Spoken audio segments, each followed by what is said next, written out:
चलिए हम सीटेट के कुछ इंपॉर्टेंट क्वेश्चंस को सॉल्व करते हैं बिना टाइम वेस्ट किए। जो हमारा आज का टॉपिक है वो होगा, ठीक है। और ये जितने सारे क्वेश्चंस है वो सारे PYQ ही हैं।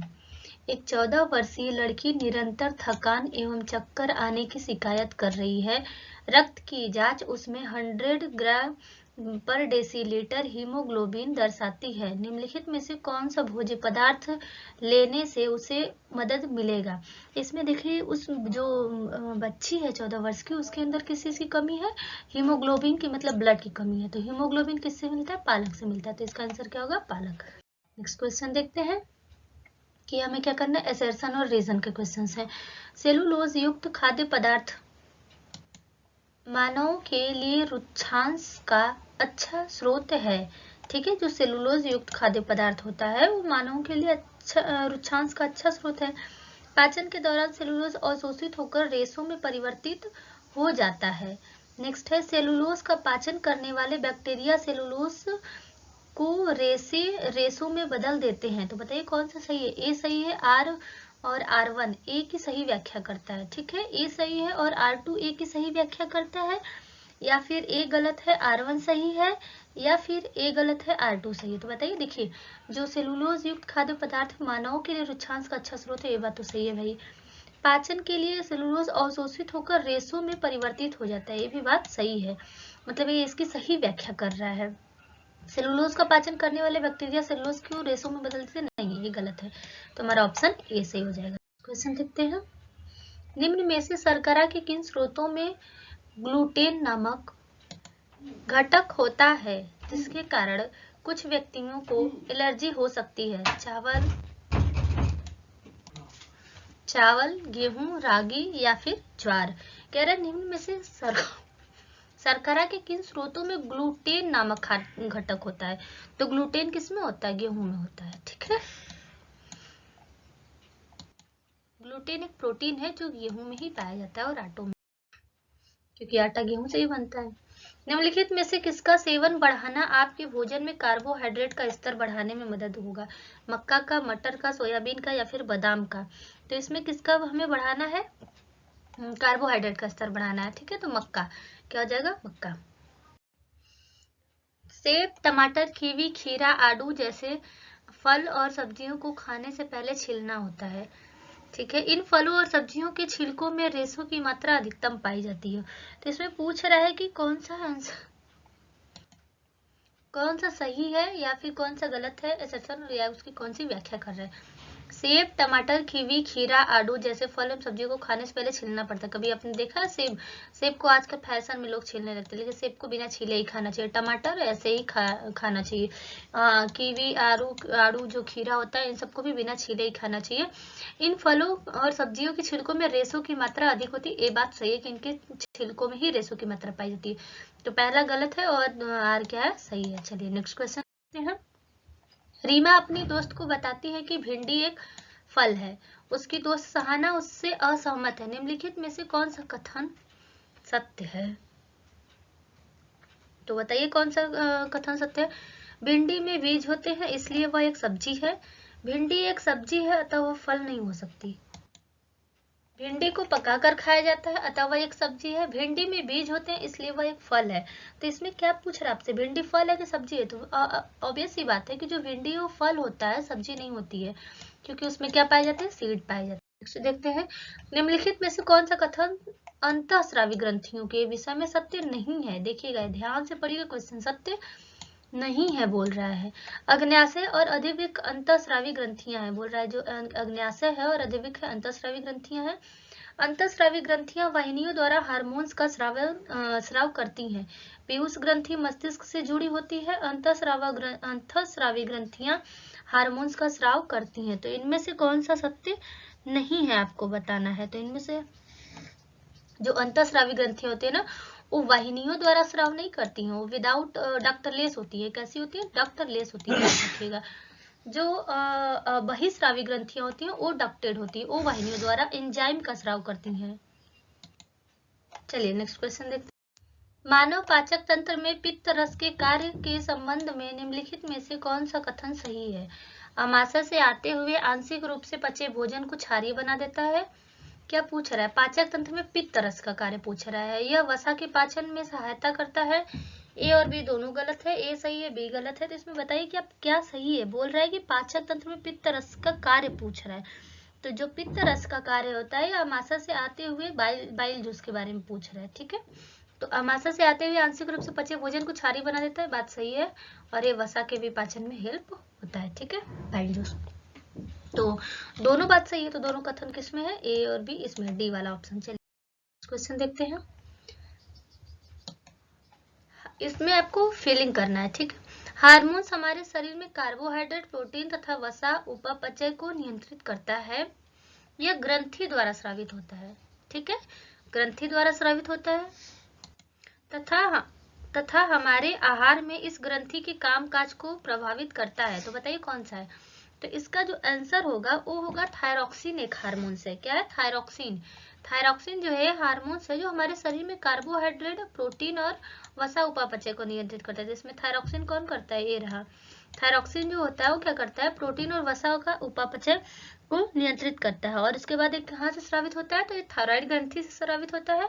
और यह हमारे आहार में आयोडीन इस ग्रंथि के कामकाज को प्रभावित करता है। ठीक है, आयोडीन का हमें बोला जाता है ना कि आयोडीन युक्त भोजन करना चाहिए। नेक्स्ट है, निम्नलिखित में से पादप पौधे सूक्ष्म पोषकों के समुच्चय लघु मात्राओं में पादपों द्वारा आपेक्षिक पोषक की पहचान कीजिए। आपको लघु मात्राओं में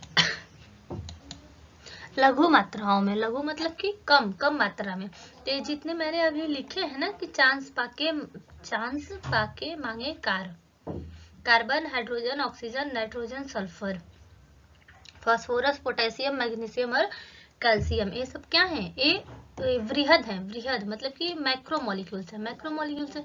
अब जिसमें ये होगा वो कट जाएगा। पोटेशियम है, कट गया तो ये तो हो ही नहीं सकता, वृहद है। तांबा, फास्फोरस, कैल्शियम, तो फास्फोरस कट जाएगा। एक क्या हो जाएगा? फास्फोरस हमारा कट जाएगा। उसके बाद है इसमें सल्फर, एल्यूमिनियम, क्लोरीन, ये कौन सा है? ये सल्फर हमारा ये आ जाएगा इसमें, ये भी कट जाएगा। जिंक, लौ और मैग्नीज, ये जो जिंक और मैग्नीशियम, ये मैग्नीशियम है, नॉट मैग्नीज, ये मैग्नीज लिखा हुआ है। ठीक है, तो दोनों अलग अलग है। ये हमारा हो जाएगा लघु मात्रा में, ये हमारा हो जाएगा लघु मात्रा में। नेक्स्ट क्वेश्चन देखते हैं कि निम्नलिखित अनुच्छेद को पढ़िए और दिए गए क्रम में रिक्त स्थानों की पूर्ति हेतु सही विकल्प चुनिए। हमारे शरीर में सशक्त अस्थियों और दांतों के निर्माण के लिए किस चीज की जरूरत होती है? एक अति आवश्यक खनिज है और यह हमें एक बढ़ते हुए जोखिम की ओर यदि हमें पर्याप्त मात्रा में प्राप्त नहीं हुआ तो इस खनिज का एक समृद्ध स्रोत है। तो चलिए बताइए कि अस्थियों और दांतों के निर्माण के लिए हमें किस चीज की जरूरत पड़ती है? कैल्शियम की जरूरत पड़ती है। आयरन तो ब्लड में होता है, तो आयरन तो ऐसे गलत हो गया। मैग्नीशियम कहीं भी सुने हैं? ठीक, हड्डी के लिए कैल्शियम की जरूरत पड़ती है। और इसमें क्या है? अस्थि सूरता क्या होता है? बीमारी होती है जिसमें हमारे जो हड्डी बोन्स होते हैं ना, वो क्या होते हैं? कमजोर हो जाते हैं। और डेयरी उत्पाद मतलब दूध, इन सब चीज से हमें क्या मिलता है? कैल्शियम मिलता है। हमारा नेक्स्ट क्वेश्चन है, विद्यालय के एक बच्चे ने कमजोरी और मसूड़ों से रक्त बहने की शिकायत की। निम्नलिखित में से किस वस्तु की अंतर्ग्रहण में वृद्धि उसके लिए सहायक होगी? तो बताइए कि अगर उसके मसूड़ों से क्या आ रहा है? ब्लड आ रहा है, तो उसे किस चीज को खाने की जरूरत होगी? अगर मसूड़ों से ब्लड आ रहा है, ठीक, मसूड़ों से ब्लड आ रहा है तो उसे किस चीज की जरूरत पड़ेगी? आंवले की। आंवले में प्रचुर मात्रा में क्या पाया जाता है? आयरन पाया जाता है। हालांकि पाया गुड़ में भी जाता है, लेकिन उससे ज्यादा क्या होता है? आयरन उसमें आंवला में पाया जाता है। और सबसे ज्यादा मोस्ट इंपॉर्टेंट मसूड़ों के लिए विटामिन सी की जरूरत होती है। तो आंवले में क्या होता है? हमारा विटामिन सी होता है, जो हमें दांतों को बचाने के लिए क्या करेगा? हेल्प करेगा। तो उसमें विटामिन सी सबसे ज्यादा होता है। खट्टे फलों में होता है, पता होगा। तो इसमें आपको क्या करना है? मैच कराना है। तो चलिए मैच करा लीजिए। जो विटामिन ए है ये हमारी आंखों और त्वचा को क्या करता है? हेल्थ से स्वस्थ रखता है। तो ए का सेकंड हो जाएगा विटामिन सी। विटामिन सी आपको पता ही होगा कि विटामिन सी होता है, ये क्या करता है? रोगों से लड़ने में हमारी हेल्प करता है। विटामिन सी हमें रोगों से लड़ने में हेल्प करता है। विटामिन डी हमें धूप लेना चाहिए, है ना, जिससे क्या होती है? हमारी हड्डियां मजबूत हो जाती है। विटामिन बी शरीर की कोशिकाओं के उपयुक्त कार्य और स्वास्थ्य को बनाए रखने में मदद करता है। तो ए का सेकंड इसी ऑप्शन में है, तो ये वाला ऑप्शन हमारा सही हो जाएगा। देखते हैं। अच्छा, इसमें देखिए ने लगा दिया हुआ है विटामिन ए को रेटिनॉल, सी स्कारबिक एसिड, डी कैल्सीफेरॉल। बी में कई टाइप्स के होते हैं, B1 को थायमिन, B2 को राइबोफ्लेविन, B7 को बायोटिन और B12 को साइनोकोबालामिन कहते हैं। ये आप पढ़ लीजिएगा वीडियो करके। नेक्स्ट है, अच्छी त्वचा के लिए वसा में घुलनशील कौन सी विटामिन आवश्यक है? तो इसमें से किसमें पूछ रहा है? वसा में घुलनशील। पहली बात तो वसा में घुलनशील, और किस चीज के लिए कह रहा है कि त्वचा के लिए अच्छी वसा त्वचा के लिए है, तो क्या होगा? हमारे स्किन के लिए अभी बताया था आपको विटामिन ए होगा। ठीक है, विटामिन के जो होता है वो तो ब्लड के लिए होता है, हालांकि ए भी किसमें होता है? वसा में घुलनशील होता है। और जो बी और सी होता है वो ए वाटर सॉल्युबल है। क्या है? वाटर सॉल्युबल है। ठीक है, नेक्स्ट देखते हैं कि कोई विटामिन है जो वसा में विलेय है। पहली बात तो वसा में विलेय तो ये सब है। चलिए नेक्स्ट देखते हैं। और त्वचा और आंखों को स्वस्थ रखने में सहायता करता है। तो त्वचा और आंख को डी तो हो जाए, होगा नहीं, पहली बात कट गया, विटामिन ए ही होगा। वाई ऐसा खाद्य पदार्थ जिससे इस विटामिन की प्रचुरता, तो नींबू में तो कभी नहीं मिलेगा विटामिन ए, खट्टे फलों में मिलता है, तो क्या हो जाएगा? पीले फलों में। ठीक, नेक्स्ट देखते हैं। जो विटामिन उपचायक रोधी भी है वे है, विटामिन जो उपचायक रोधी होता है उसको क्या कहते हैं? तो उपचायक रोधी कौन सा है?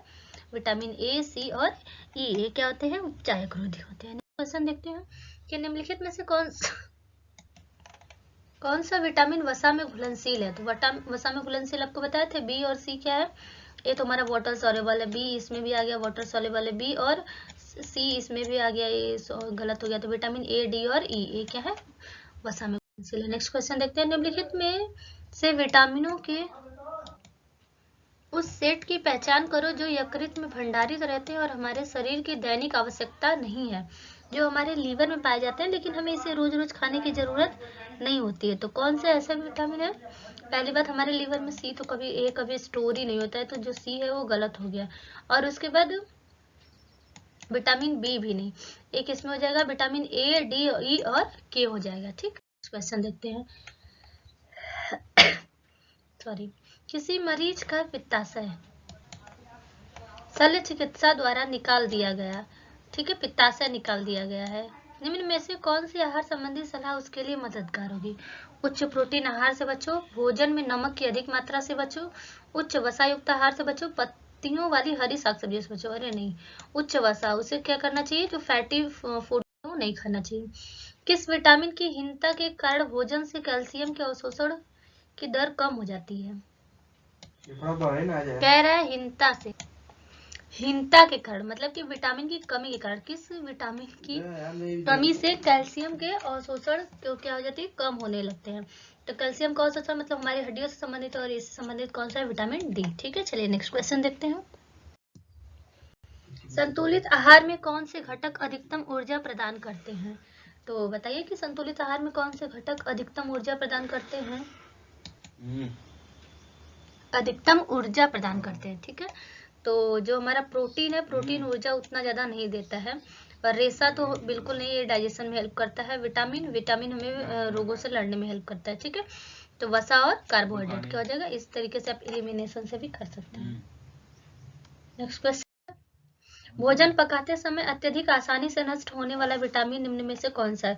भोजन पकाते समय जो विटामिन खत्म हो जाता है वो विटामिन सी हो जाता है। ये क्या होता है? खत्म हो जाता है। अगर नींबू को आप पानी में डाल के उसको बॉयल कर दे रहे हैं तो उसमें विटामिन सी होगा, वो खत्म हो जाएगा। ठीक, नेक्स्ट क्वेश्चन देखते हैं कि इसमें क्या करना है आपको? जो फिलिंग द ब्लैंक्स है उसमें भरना है। सुखंडी रोग, तो सुखंडी रोग पहली बात किससे संबंधित है? हड्डी से ही संबंधित है। ये तो देखिए, सुखंडी रोग जो है वो हड्डी से संबंधित है, तो हड्डी से संबंधित पहले में क्या हो जाएगा? विटामिन डी हड्डी से संबंधित, तो डी इसमें है, डी इसमें है, बाकी ए और की कट गया। तो इस तरीके से आप एलिमिनेशन से भी कर सकते हैं। उसके बाद नेक्स्ट है कि कह रहा है स्कर्वी, स्कर्वी किस में होता है? स्कर्वी विटामिन सी से होता है, तो विटामिन सी किस में है? बी वाले में। इसमें विटामिन ए दिया हुआ है, गलत है, ये वाला हमारा ऑप्शन सही हो जाएगा। ठीक, डी और सी। उसके बाद B1 से बेरी होता है, और B3 से क्या होता है? पेलाग्रा होता है। नेक्स्ट क्वेश्चन है, दूध में निम्नलिखित में से कौन से पोषक तत्व होते हैं? बताइए। प्रोटीन, विटामिन सी दूध में कभी होगा? फट जाएगा दूध ही, नींबू डाल देंगे उसमें। तो protein, iron, vitamin D, protein, calcium या आयरन। आयरन कहाँ से आने लगा विटामिन दूध में? तो प्रोटीन, कैल्शियम और विटामिन डी। नेक्स्ट क्वेश्चन देखते हैं, कि खाद्य पदार्थ में प्रोटीन की उपस्थिति का परीक्षण करने के कुछ चरण दिए गए हैं। चरण हैं, चरण सही क्रम, क्वेश्चन गलत पूछा हुआ है, सीक्वेंस लगाना है, नहीं ये नहीं होगा, ये गलत है, ये नहीं रहना चाहिए, सही क्रम है, ठीक है। तो आपको दिया हुआ है ऑप्शन, आप इसको पढ़िए। सबसे पहले हम क्या करेंगे कि परीक्षण किए जाने वाले खाद्य पदार्थ या पाउडर का पेस्ट बना लेंगे। तो बी सबसे फर्स्ट में होगा, बी इसमें है, बी इसमें है। उसके बाद नेक्स्ट है खाद्य पदार्थ का कुछ भाग परखनली में लेकर इसकी 10 बूंद जल डालिए और परखनली को हिलाइए। बी के बाद क्या हो जाएगा, ए। बी और ए दोनों में है, ये दोनों ऑप्शन कट चुके हैं, ये दोनों ऑप्शंस कट चुके हैं। नेक्स्ट है परखनली में 10 बूंद कास्टिक सोडा विलयन को डालिए और भली भांति हिलाइए। इसमें 2 बूंद कॉपर सल्फेट मिलाकर विलयन को मिलाइए। तो इसमें से सी और डी में से कौन सा हो जाएगा? तो इसमें सबसे पहले हम क्या करेंगे, 2 बूंद कॉपर सल्फेट डालेंगे और उसके बाद 10 बूंद कास्टिक सोडा डालेंगे। तो बी, ए, डी, सी, ए वाला हमारा ऑप्शन क्या हो जाएगा, सही हो जाएगा। ठीक, नेक्स्ट क्वेश्चन देखते हैं। मांसपेशियों की सुचारू क्रिया के लिए खनिजों की पर्याप्त मात्रा में आवश्यकता होती है। आयोडीन और फ्लोरीन, लौह और आयोडीन, लौह एवं कैल्शियम, सोडियम और पोटेशियम। तो पूछ रहा है कि बोल रहा है कि मांसपेशियों को सुचारू रूप से चलाने के लिए, तो मांसपेशियों के लिए क्या हो जाएगा, लौह और कैल्शियम। ठीक है, नेक्स्ट क्वेश्चन देखते हैं। आहारी रेशे हैं, तो बताइए आहारी रेशे जो होते हैं वो क्या होते हैं? कोलेजन रेशों से बने, प्रोटीन से बनते हैं, रुक्षांश भी कहलाते हैं। सेलुलोज और प्रोटीन से बनते हैं, नहीं। प्रोटीन से बनते हैं, नहीं। कोलेजन रेशों से बनते हैं, नहीं। रुक्षांश भी कहलाते हैं। जो आहारी रेशे होते हैं रुक्षांश कहलाते हैं। याद रखिएगा कि ये हमारे सिर्फ जो फूड होता है उसको आसानी से ले जाने में हेल्प करते हैं। कोई भी मतलब कोई भी अदर एक्स्ट्रा रोल नहीं होता है कि जैसे हमें रोगों से बचाएं या फिर हड्डी को मजबूत रखें, और कोई एक्स्ट्रा काम नहीं होता इनका। एक शिक्षक क्लास 6 में भोजन के तत्वों को पढ़ाने की योजना बनाता है, ठीक है। निम्नलिखित में से किस मुख्य प्रश्न के रूप में प्रयुक्त किया जा सकता है?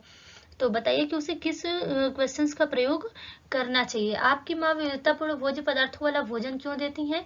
आपकी माँ प्रतिदिन दोपहर को एक ही तरह के भोज्य पदार्थ तैयार करती है, नहीं। ये एक ऐसा क्वेश्चन है।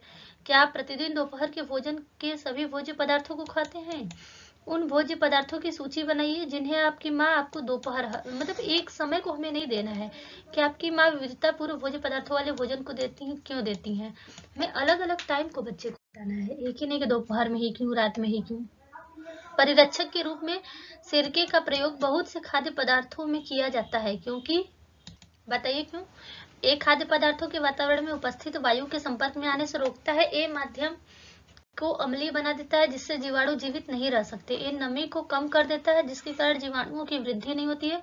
इसमें जीवाणुओं को मारने के लिए रसायन होते हैं। तो बताइए कि इसका आंसर क्या होगा? ये क्या कर देते हैं, माध्यम को अम्लीय बना देते हैं। जो सिरका होता है वो एसिड होता है, तो माध्यम को क्या करेगा, अम्लीय बना देगा, जिससे जीवाणु क्या होते हैं, जीवित नहीं रह सकते। ठीक, नेक्स्ट क्वेश्चन देखते हैं। खाद्य पदार्थों में अधिक मात्रा में नमक और चीनी डालकर उन्हें लंबे समय तक परिरक्षित किया जा सकता है। ऐसा इसलिए क्योंकि अधिक नमक और चीनी के कारण सूक्ष्मजीव कोशिकाएं फट जाती हैं, के कारण सूक्ष्मजीव कोशिकाओं का आकार बदल जाता है। खाद्य पदार्थों से पानी निकाल देते हैं, सूक्ष्मजीवी कोशिकाओं का द्रव्य कुंचन करते हैं।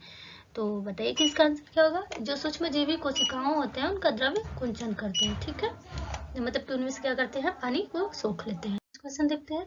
अब हमारा जो नेक्स्ट टॉपिक होगा, आज का टॉपिक यहीं पर खत्म होता है। हमारा नेक्स्ट टॉपिक होगा सामग्री से रिलेटेड। जितने भी सीटेट में अभी तक सामग्री से रिलेटेड क्वेश्चंस पूछे गए हैं उन सबको हम क्वेश्चंस को सॉल्व करेंगे। अगर आप ये वीडियो फर्स्ट टाइम अभी देख रहे हैं तो आप प्लेलिस्ट में जाकर बाकी सारे वीडियोस को देख सकते हैं। ये आपका होमवर्क है, आपके एग्जाम्स नजदीक हैं तो आप केयरफुली इस वीडियो को देखे होंगे।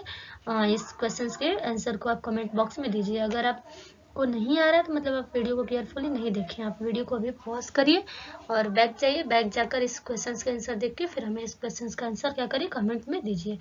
तो अब हम मिलेंगे नेक्स्ट क्लास में। जय हिंद, जय भारत।